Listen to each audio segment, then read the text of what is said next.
A powerful magnitude 7.7 earthquake struck off Indonesia's Flores Island early Saturday, leaving at least 20 people dead. Rescue teams searched damaged communities across East Nusa Tenggara. 6 people were reported injured, while 2 others remain missing beneath landslide debris. The casualty count rose sharply during the day as crews reached Sikka, West Manggarai, and East Manggarai regencies. Communications were still unreliable in some areas. Landslides had also blocked access to communities closer to the epicenter. That means the confirmed toll should be treated as a developing figure rather than a final count. For residents, the disaster began before sunrise. Violent shaking, collapsing structures, power failures, and an immediate warning to move away from the coast.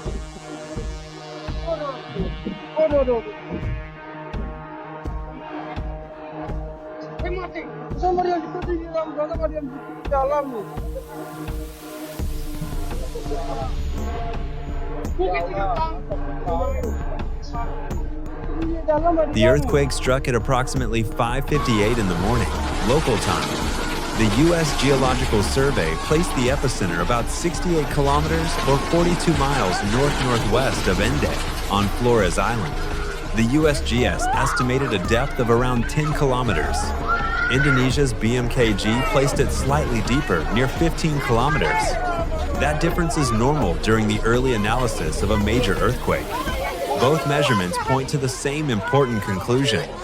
This was a shallow event capable of producing intense surface shaking. Preliminary seismic analysis was consistent with reverse or thrust-style fault movement beneath the Flores Sea. In this type of rupture, one block of the Earth's crust is forced upward relative to another. And when that fault is offshore, the movement can potentially disturb the seafloor.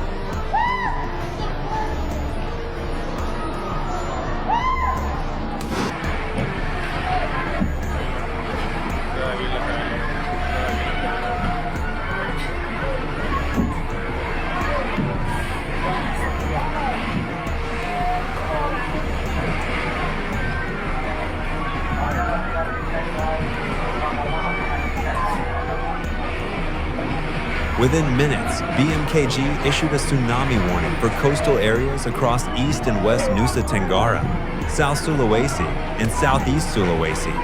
Families moved toward hills and other elevated areas. Authorities warned people to stay away from beaches, ports, and river mouths. The warning was a precaution based on the earthquake's size, shallow depth, offshore location, and faulting pattern. But magnitude alone does not determine whether a destructive tsunami will occur. What matters is how much the seafloor moves, over what area, and in which direction. Monitoring stations later recorded minor tsunami waves below 1 meter. After roughly 3 hours, authorities lifted the warning. Observations no longer indicated a dangerous coastal threat.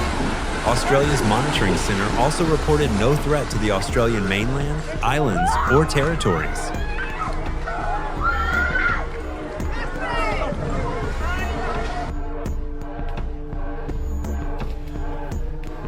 Izin melaporkan kondisi gereja Paroki Borong.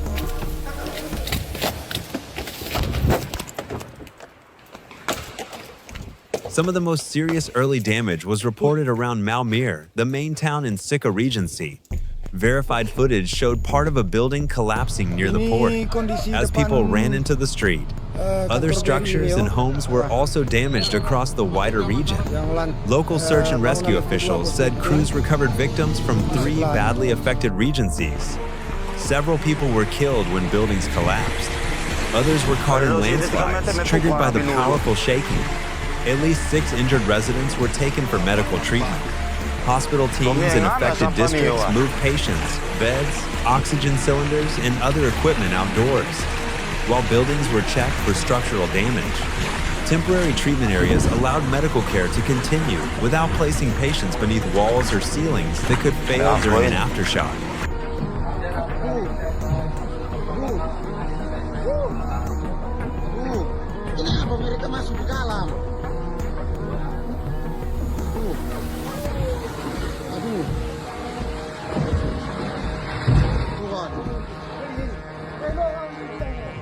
The earthquake's impact was not limited to collapsed buildings. Flores is a long, mountainous volcanic island, and strong shaking destabilized steep slopes across several districts. In one landslide area, rescuers recovered multiple victims. Search teams continued looking for people believed to be buried beneath mud and rock. Landslides in Inde Regency also cut the Trans-Flores highway. This critical road stretches for roughly 700 kilometers across the island, linking communities from Labuan Bajo in the west toward Larantuka in the east. But when that route is severed, the consequences extend far beyond ordinary traffic delays. Ambulances, rescue teams, fuel deliveries, food supplies, damage assessment crews, all may be forced to wait, use ferries, or attempt slower mountain roads. And on an island with such rugged terrain, a blocked highway can isolate entire communities.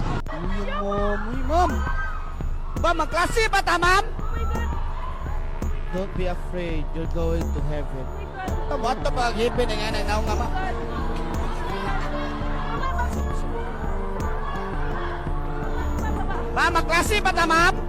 Nagekeo, the region nearest the epicenter, became one of the most urgent areas for assessment.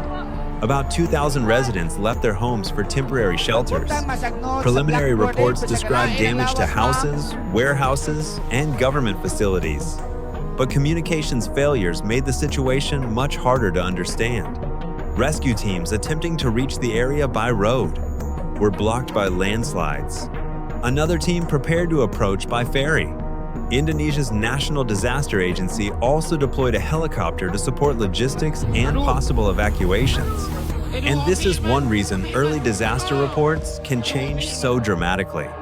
The first figures usually come from places with working phones and accessible roads, not necessarily from the locations suffering the worst damage. Until the most isolated communities are reached, any national total remains incomplete.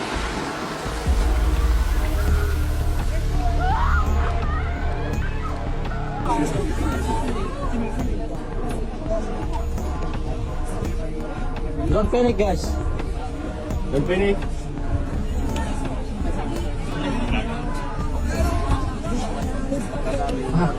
The main earthquake was followed by dozens of aftershocks. Several were strong enough to send residents back into open areas. That sequence may continue for days, or even weeks. Although most aftershocks are expected to be smaller than the original event, but their danger is not measured by magnitude alone. A damaged wall, a weakened roof, a fractured hillside, a partially blocked road. Any of these may fail during shaking, far weaker than the main earthquake. For rescue teams, that creates a difficult balance. The urgency of reaching trapped people against the danger of entering unstable structures. Residents have been advised to inspect buildings before going back inside, avoid damaged coastal structures, and remain alert for official updates. And rumors predicting an exact time or magnitude for the next earthquake should be ignored. Science can monitor the sequence. It can estimate probabilities, but it cannot provide a precise countdown to the next major shock. Surut mas, surut. Surut. Surut mas, surut. Surut, air surut.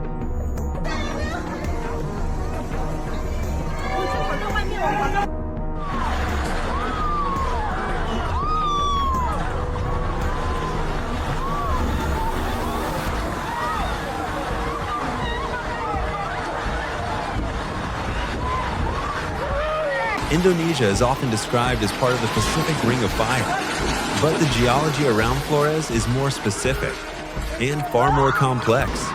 The island sits near the meeting zone of major tectonic systems, where the Australian plate interacts with the Sunda and Banda regions. North of Flores, compression is accommodated along the Flores back arc thrust system. That structure has produced damaging earthquakes before, and it is capable of generating powerful, shallow shaking close to populated coastlines. This location creates a dangerous combination of hazards: structural collapse from intense ground motion, possible tsunami generation from offshore displacement, and landslides across steep volcanic terrain. These threats can develop almost at the same time. Residents may need to move away from damaged buildings, while also deciding whether they must reach higher ground.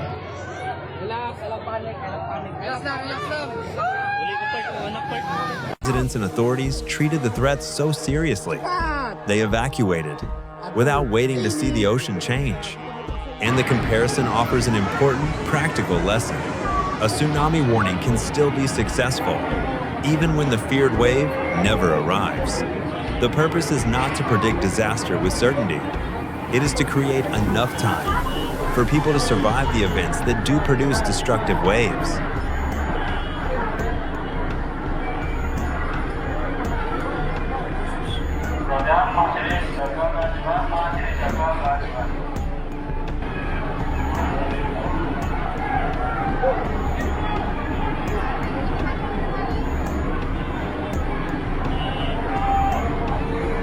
The tsunami threat has passed, but the earthquake emergency has not.